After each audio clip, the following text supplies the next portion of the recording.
Dear students, आज हम पढ़ेंगे concept of protozoa and metazoa and level of organisation. Protozoa और मेटाजुआ की संकल्पना और संगठन के स्तर। प्रोटोजुआ नाम ग्रीक भाषा से लिया गया है, जिसमें प्रोटोस का मतलब होता है फर्स्ट एंड जॉन का मतलब होता है एनिमल्स। सबसे पहले गोल्डफस्ट ने इस लोअर ग्रुप में को जूफाइटा, जिसको कि इस ग्रुप में रखा था, जिसमें कि प्रोटोजुअन्स के साथ साथ में स्पंजेज, सीलेंट्रेट्स, रोटिफर्स और ब्रायोजुअन्स भी सम्मिलित थे। वॉन सीबोल्ड ने एक कोशिकीय प्रकृति के प्रोटोजुआ को सबसे पहले इस ग्रुप में रखा और इसका नाम प्रोटोजुआ रखा। प्रोटोजुआ सामान्यतः माइक्रोस्कोपिक साइज़ के होते हैं, सूक्ष्मदर्शी आकार के होते हैं। वे या तो स्वच्छ जल में रहते हैं या साल्ट वाटर में रहते हैं या डैम्प सॉयल में रहते हैं। उनमें से कुछ पैरासिटिक होते हैं, परजीवी होते हैं, कुछ सिम्बायोटिक होते हैं और कुछ कॉमन सेल्स या सहजीवन व्यतीत करते हैं। उनको एक कोशिकीय या अकोशिकीय कहा जाता है, क्योंकि उनमें शरीर कोशिकाओं में विभाजित नहीं होता है। उनमें शरीर के सारे कार्य उस विशेष कोशिका के द्वारा ही किए जाते हैं, कोशिका के अंगकों के द्वारा ही किए जाते हैं, ऑर्गेनेलिज के द्वारा ही किए जाते हैं, जो कि मेटाजुआ में ऑर्गन्स या अंगों के द्वारा किए जाते हैं। तो इस प्रकार से प्रोटोजुआ को मेटाजुअन सेल के समान नहीं समझा जा सकता है, क्योंकि यह संपूर्ण मेटाजुआ के समान होता है। यानी कि संपूर्ण मेटाजुअन एनिमल जो कार्य करता है, वो कार्य प्रोटोजुअन की एक सेल के द्वारा किए जाते हैं। तो यहाँ पर डिवीजन ऑफ लेबर जो है वो नहीं पाया जाता है, क्योंकि एक ही कोशिका सारे कार्य करती है। इसमें साइटोलॉजिकल डिफरेंशिएशन उपस्थित होता है और मेटाजुआ में जबकि हिस्टोलॉजिकल डिफरेंशिएशन पाया जाता है। प्रोटोजुआ हेट्रोजीनस ग्रुप्स बनाते हैं, विषम प्रकार के ग्रुप बनाते हैं। The members display an extreme diversity of structure, जिसमें कि सदस्य जो है वो विभिन्नताएं दर्शाते हैं। Different types of symmetry and adaptation to different environment, उनमें विभिन्न प्रकार की सम्मितियाँ पाई जाती हैं और वे विभिन्न प्रकार के पर्यावरण में अनुकूलता दर्शाते हैं। Many protozoans are extremely complicated in structure, बहुत सारे प्रोटोजुआ जो है वो संरचना में बहुत जटिल प्रकार के होते हैं। सम प्रोटोजुआ फॉर्म कॉलोनीज, कुछ प्रोटोजुआ जो है वो कॉलोनी बनाते हैं। एक कॉलोनी है several individuals either attached to each other, एक कॉलोनी के सारे सदस्य जो है या तो एक दूसरे से जुड़े हुए होते हैं और enclosed with in A gelatinous envelope, या वे जिलेटिन के आवरण के अंदर बंद होते हैं। And joint together by protoplasmic connections, और एक दूसरे को जीवद्रवी सेतु के द्वारा आपस में जुड़े हुए होते हैं। एक कॉलोनी डिफर फ्रॉम ए मेटाजुआ, एक कॉलोनी जो है वो मेटाजुआ से अलग होती है, because its cells are functionally independent of each other, क्योंकि इसकी सारी कोशिकाएं जो है वो कार्यात्मक रूप से एक दूसरे से स्वतंत्र होती है। जैसा कि अभी हमने पहले पढ़ा था कि प्रोटोजुआ में सारे कार्य उस एक कोशिका के द्वारा ही किए जाते हैं। A protozoa then might be defined as an organism which is made up of a mass of protoplasm not divided into cells and which carries on all the vital activities of the life। तो इस प्रकार से protozoa को एक organism माना जा सकता है, जो कि प्रोटोप्लाज्मिक मास से बना हुआ है और कोशिकाओं में विभाजित नहीं है, और उस प्रोटोप्लाज्मिक मास के द्वारा सारी जैव गतिविधियों का सारी जैव गतिविधियाँ की जाती हैं, जैसे locomotion, feeding, digestion, egestion, respiration, excretion and reproduction, ये सारी की सारी एक्टिविटीज इस एक कोशिका के द्वारा की जाती है।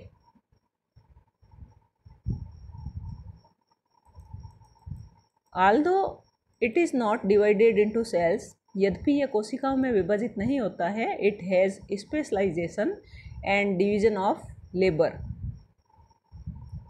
within its cytoplasmic mass। तो इसमें जो साइटोप्लाज्मिक मास है, कोशिका द्रवी संगठन है, तो उसमें डिवीजन ऑफ लेबर उपस्थित होता है।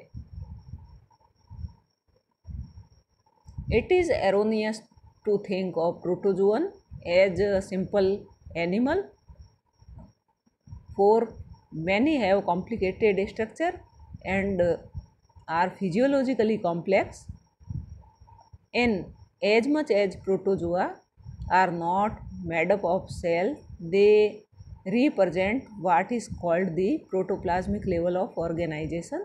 तो प्रोटोजोअन्स में जीवद्रवी स्तर का संगठन उपस्थित होता है।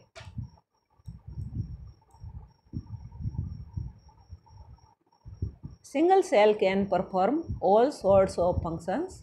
तो उनकी एक कोशिका सभी प्रकार के कार्य कर सकती है, like a complete multi cellular organism, जैसा कि एक बहुकोशिकीय जंतु के द्वारा किया जाता है। Cytoplasm contain nuclei, chromosomes, Golgi bodies, mitochondria, endoplasmic reticulum, lysosome and centriole. क्योंकि इसकी कोशिका जो है यूकैरियोट टाइप की होती है, इसलिए मेम्ब्रेन सराउंडिंग जो भी ऑर्गेनेलीज है और वेल डिफाइंड न्यूक्लियस इसमें प्रेजेंट होता है। Pellicle, the outer thin firm protective layer present in some species. कुछ जातियों में सेल मेम्ब्रेन की बाहर की तरफ एक पतली लेकिन दृढ़ रक्षात्मक परत पाई जाती है, जिसको तनुत्वक या पेलिकल कहते हैं, और कुछ जातियों में क्लोरोप्लास्ट उपस्थित होता है। प्रोटोजोआ की सेल मेम्ब्रेन जो है या प्रोटोजोआ की बॉडी जो है वो बाहर की तरफ से सेल मेम्ब्रेन या प्लाज्मा लेमा से घिरी हुई होती है। उनमें respiratory, circulatory and excretory structures absent होती है। कॉन्ट्रैक्टाइल वैक्यूल जो है वो प्रेजेंट होती है। फ्रेश वाटर सीलिएट्स, फ्लैजिलेट्स और सार्कोडीन्स में उपस्थित होती है, जो कि ऑस्मो रेगुलेटरी होती है या परासरण नियमन का कार्य करती है। एट्रोट्रॉफिक होते हैं, विषमपोषी होते हैं। डाइजेशन इज इंट्रासेलुलर, अंतकोशिकीय पाचन होता है और फूड वैक्यूल इनमें उपस्थित होती हैं, खाद्य दानियाँ उपस्थित होती है। Many protozoans possess complex arrays of microtubules and microfilaments in flagella and cilia. बहुत सारे प्रोटोजोअन्स में माइक्रोट्यूबुल्स और माइक्रोफिलामेंट्स जो है वो जटिल रूप में फ्लैजिला और सीलिया में उपस्थित होता है। इनमें लोकोमोशन, 1, 2 और मैनी फ्लैजिला और न्यूमरस सीलिया और बाई सूडोपोडिया। लोकोमोशन या इनमें गमन जो है वो 1 या 2 या अधिक कसाबों के द्वारा या बहुत सारे पक्षमाभों के द्वारा या कूट पादों के द्वारा होता है। इनमें जनद अनुपस्थित होते हैं। Reproduction, asexual reproduction binary fission और मल्टीपल फिशन के द्वारा होता है। द्विखंडन और बहुखंडन के द्वारा होता है। कुछ जातियों में स्पोर और सिस्ट फॉर्मेशन भी पाया जाता है। लार्वल स्टेज इसमें एब्सेंट होती है और do not develop from embryonic blastula stage. ये एम्ब्रियोनिक ब्लास्टुला या भ्रूणीय कोरक अवस्था के द्वारा विकसित नहीं होते हैं। From the zygote develops a new individual. सिर्फ जाइगोट के द्वारा सीधा एक नया प्राणी विकसित हो जाता है, क्योंकि कुछ में सेक्सुअल रिप्रोडक्शन भी पाया जाता है, जैसा कि पैरामीशियम में साइटोप्लाज्मिक ब्रिजेस पाया जाता है और उनमें सेक्सुअल रिप्रोडक्शन उपस्थित होता है। colony formation takes place in some species of protozoa by the division of asexual reproduction.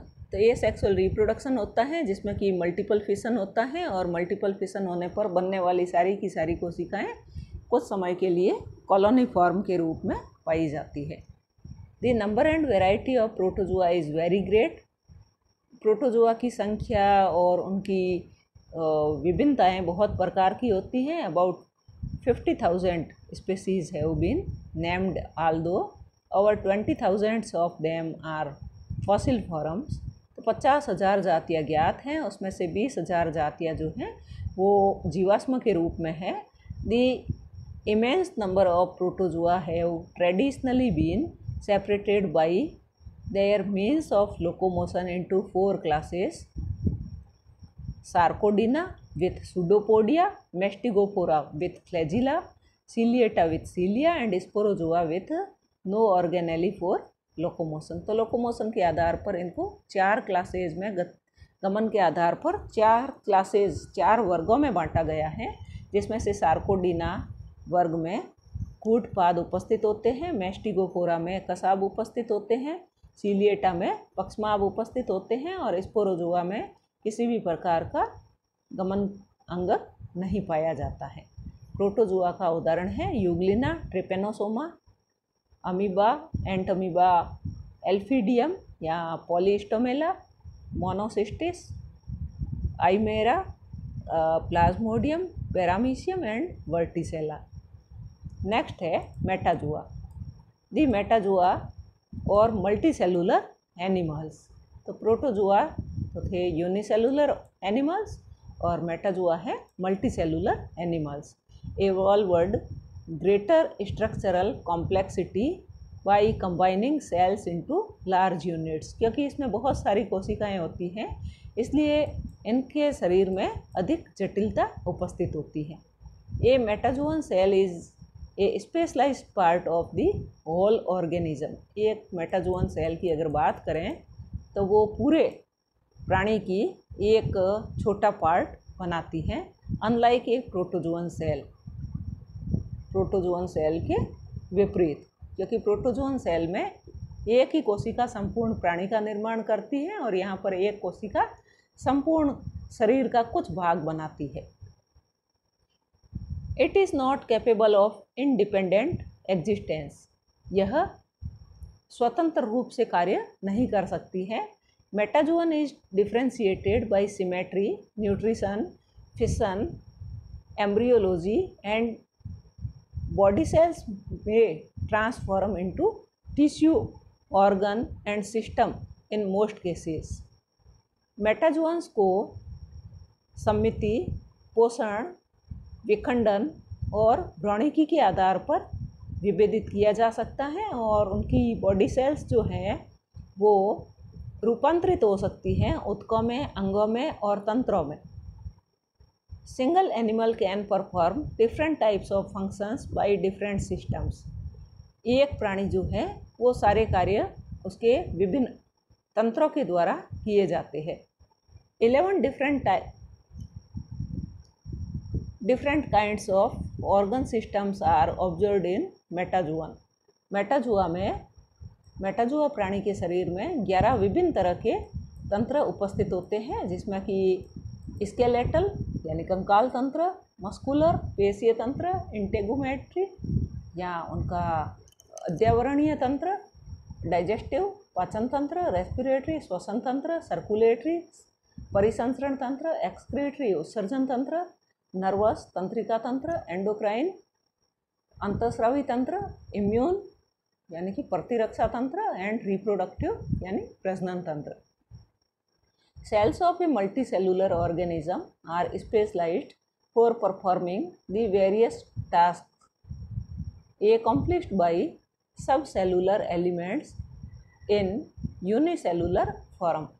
तो मल्टीसेलुलर ऑर्गेनिज्म की कोशिकाएं जो हैं वो मिलकर के एक विशेष प्रकार का कार्य कर सकती है. The simplest metazoan show the cellular grade of organisation in which cells demonstrate division of labour. सबसे सरल प्रकार के मेटाजुआ में कोशिकीय स्तर का संगठन पाया जाता है, जिसमें कि सेल्स में डिवीजन ऑफ लेबर उपस्थित होता है, but are not strongly associated to perform a specific collective function. लेकिन वो स्ट्रांगली एसोसिएटेड नहीं होती है किसी विशेष कार्य को करने के लिए। In the more complex tissue grade, थोड़े जटिल होने पर उनमें उत्तक स्तर का संगठन पाया जाता है। Similar cells are grouped together and perform their common function as a highly coordinated unit. तो जो उत्तक स्तर का संगठन होता है उसमें समान प्रकार की कोशिकाएं समूह बनाती हैं, जिनको उत्तक कहते हैं, और ये जो है ये अधिक संगठित होती है।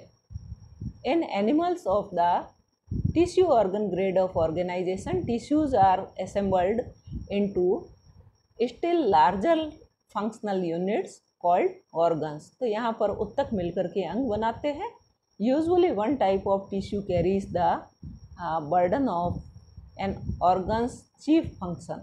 ये एक विशेष प्रकार का उत्तक जो है वो मुख्य कार्य करता है, as muscle tissue does in the heart, जैसे कि हृदय में मसल्स या पेशीय उत्तक करता है। Other tissues like epithelial, connective and nervous perform supportive roles. तो दूसरे प्रकार के उत्तक जैसे कि उपकला उत्तक है या संयोजी उत्तक है या तंत्रिका उत्तक है, ये उनको सपोर्ट करने का कार्य करते हैं। मोस्ट मेटाजुआ, जिसमें कि nemerteans and all more structurally complex phyla है, have an additional level of complexity in which different organs operate together as organ systems. तो और जटिल प्रकार के जो प्रोटोजुअन्स है उनमें अंग मिलकर के सिस्टम्स या तंत्र का निर्माण करते हैं। The opening essay suggest that size is a major consideration in the design of animal. The most complex grade of metazoan organization permit and to some extent even promote the evolution of larger body size. Large size confers several important physical and ecological consequences for the organism. जैसे जैसे शरीर का आकार बड़ा होता जाता है वैसे वैसे शरीर की भौतिक और उसकी पारिस्थितिकीय परिस्थितियाँ जो हैं वो जटिल होती जाती हैं। The surface area of a large animal may be इनएडिक्वेट for respiration and nutrition. शरीर का बड़ा आकार जो है वो जंतु में श्वसन और पोषण के लिए, सभी कोशिकाओं तक श्वसन और पोषण पहुंचाने के लिए अपर्याप्त होता है। बाई सेल्स यानी कोशिकाओं के द्वारा located deep with in the body, जो कि शरीर के अंदर गहराई में उपस्थित कोशिकाएं हैं, तो वहाँ तक श्वसन के द्वारा ऑक्सीजन और पोषण पहुँचाने में असमर्थ होता है। So they developed internal transport systems to shuttle nutrition, gases and waste products between the cells and the external environment. इसलिए उनके शरीर में आंतरिक परिवहन तंत्र विकसित हो जाते हैं, जो कि अंदर की कोशिकाओं को पोषण, गैसेज और वेस्ट प्रोडक्ट जो है, उत्सर्जी पदार्थ जो हैं, उनको कोशिकाओं और बाहरी एनवायरनमेंट के बीच में पहुंचाने का कार्य करती है।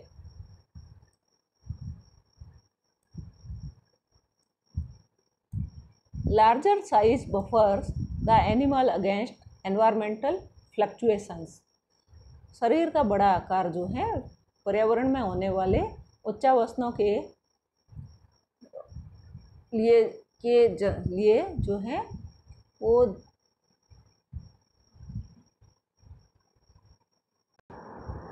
It provides greater protection against predation and enhances offensive tactics and it permits A more efficient use of metabolic energy. क्योंकि आकार बड़ा होने के कारण उसको शिकारी से बचने के लिए उसमें ऑफेंसिव टैक्टिक्स उपस्थित होती है, यानी कि बचाव के कई सारे युक्तियाँ उपस्थित होती हैं, और उसको अपनी उपापचयी ऊर्जा को अधिक खर्च करना पड़ता है ड्यू टू टेरेस्ट्रियल लाइफ, क्योंकि अब जीवन जो है, एक कोशिकीय जीव तो सभी जगह रहते हैं, लेकिन ये जो है टेरेस्ट्रियल लाइफ भी इनमें विकसित हो चुकी होती है। तो इस कारण से यूरियो या यूरिकोटेलिक हो जाते हैं, यानी कि उनमें अपशिष्ट पदार्थ जो है वो या तो यूरिया होता है या यूरिक अम्ल होता है। शरीर का बड़ा आकार होने के कारण उनको ऊर्जा के लिए, जो भोजन प्राप्ति के लिए उनको एक स्थान से दूसरे स्थान पर जाना पड़ता है। So they have locomotory organs, इसलिए उनमें गमन अंग पाए जाते हैं, like muscles and skeletal system. तो उनमें पेशियाँ विकसित हो जाती हैं और कंकाल तंत्र विकसित हो जाता है ड्यू टू लोकोमोशन, और गमन के कारण ही उनमें बाइलेटरल सिमेट्री जो है वो भी इवॉल्व हो जाती है। और चलते समय शरीर में जो अंग आगे की तरफ रहता है उसको हेड कहते हैं, और हेड के बनने की प्रक्रिया को, जो ब्रेन के बनने की प्रक्रिया को सिफेलाइजेशन या सिरोभवन कहते हैं।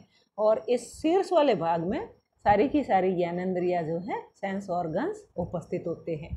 एंड एलिमेंटेशन इज प्रेजेंट, क्योंकि भोजन अधिक मात्रा में चाहिए इसलिए उनमें एलिमेंट्री कैनाल विकसित हो जाती है, और एलिमेंट्री कैनाल के बनने की प्रक्रिया को एलिमेंटेशन कहते हैं। तो इस प्रकार से इनमें, क्योंकि आकार बड़ा होने के कारण शत्रुओं से बचना और अधिक ऊर्जा के लिए अधिक भोजन की डिमांड, इन दोनों कारणों से इनमें लोकोमोशन जो है पाया जाता है, और लोकोमोशन के लिए मस्कुलेचर एंड स्केलेटल सिस्टम जो है विकसित हो जाता है, और लोकोमोशन के कारण ही इनमें बाइलेटरल सिमेट्री या द्विपार्श्व सममिति विकसित हो जाती है। इस कारण से इनमें सिफेलाइजेशन यानी कि इनमें सिर का निर्माण हो जाता है, और इसमें एलिमेंटेशन यानी एलिमेंट्री कैनाल का विकास हो जाता है। हीमोग्लोबिन, हीमोसाइनिन, हीमोएरिथ्रिन एंड क्लोरोक्रूओरिन, ये सारे के सारे रेस्पिरेटरी पिगमेंट्स जो है यह मेटाजोआ के विभिन्न समूहों में उपस्थित होते हैं। इंटरनल फर्टिलाइजेशन इज प्रेजेंट, क्योंकि ये जंतु स्थलीय होते हैं इसलिए इनमें इंटरनल फर्टिलाइजेशन पाया जाता है, आंतरिक निषेचन पाया जाता है। Motile larvae in their life cycle, कई सारे जीवों में गति करने वाले लार्वा उपस्थित होते हैं, गतिशील लार्वा उपस्थित होते हैं। The developmental stages possess the embryonic blastula and gastrula stages, और उनके परिवर्धन की अवस्थाओं में ब्लास्टुला और गैस्टुला अवस्था जो है वो पाई जाती है। यहाँ पर टेबुलेटेड फॉर्म में इनके दोनों के बीच में डिफरेंस बताए गए हैं। प्रोटोजोआ यूनिसेलुलर होते हैं जबकि मेटाजोआ के जंतु मल्टीसेलुलर होते हैं। प्रोटोजोआ के जंतु माइक्रोस्कोपिक होते हैं और मेटाजोआ के जंतु जो है माइक्रोस्कोपिक होते हैं और मैक्रोस्कोपिक भी होते हैं। प्रोटोजोआ में single cell perform all the physiological activities such as digestion, excretion, reproduction etcetera. इसमें एक ही कोशिका जो है वो ये सारे कार्य कर सकती है, यानी कि डिवीजन ऑफ लेबर नहीं पाया जाता है। जबकि इसमें जो है विभिन्न कोशिकाएं उत्तकों की मिलकर के अलग अलग कार्य करती है, यानी डिवीजन ऑफ लेबर उपस्थित होता है।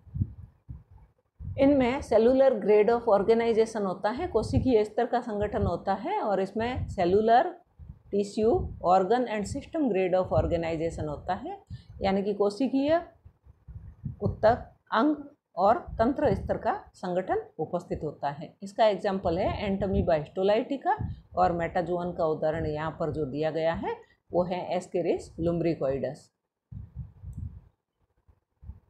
नेक्स्ट है levels of organisation.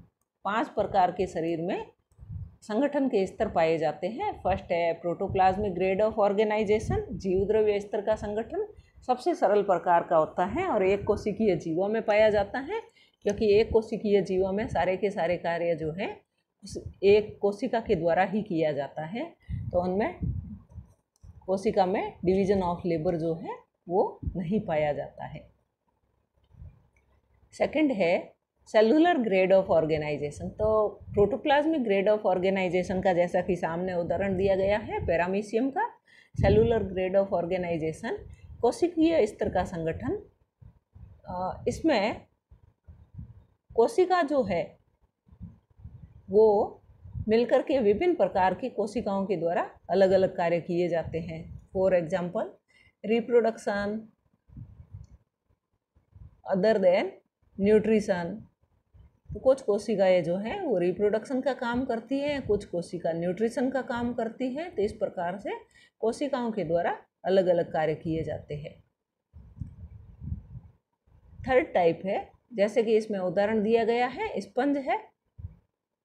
Third type है cell tissue grade of organization, कोशिका उत्तक स्तर का संगठन। इसमें समान प्रकार की कोशिकाएं मिलकर के उत्तक बनाती हैं।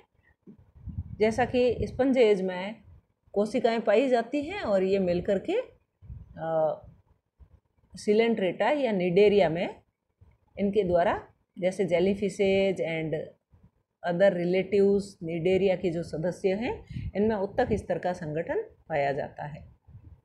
नेक्स्ट है टिश्यू ग्रेड ऑफ ऑर्गेनाइजेशन, उत्तक अंग स्तर का संगठन। तो इसमें उत्तक मिलकर के अंगों का निर्माण करते हैं। जैसे कि इसमें संघ प्लेटिहेल्मिन्थेस का डुगेसिया दिखाया गया है। तो इसमें रिप्रोडक्टिव ऑर्गन्स पाए जाते हैं या आई स्पॉट्स पाए जाते हैं, तो रिप्रोडक्टिव ऑर्गन्स उपस्थित होते हैं। तो इस प्रकार से इसमें उत्तक अंग स्तर का संगठन पाया जाता है। लास्ट है अंग तंत्र स्तर का संगठन या organ system grade of organization. जब अंग मिलकर के तंत्र का निर्माण करते हैं, यह सबसे हाईएस्ट लेवल ऑफ ऑर्गेनाइजेशन है और इसमें अंग मिलकर के तंत्रों का निर्माण करते हैं और ये तंत्र जो है शरीर के कार्य करते हैं, जैसे circulatory system, respiratory system, digestive system and others. तो इस प्रकार के तंत्र इनमें उपस्थित होते हैं, जैसा कि यहाँ पे डायग्राम में दिखाया गया है। एनेलिडा का सदस्य है अर्थवर्म, आर्थ्रोपोडा का यहाँ पे क्रैब दिखाया गया है और क्लास एम्फीबिया का फ्रॉग दिखाया गया है। Thank you.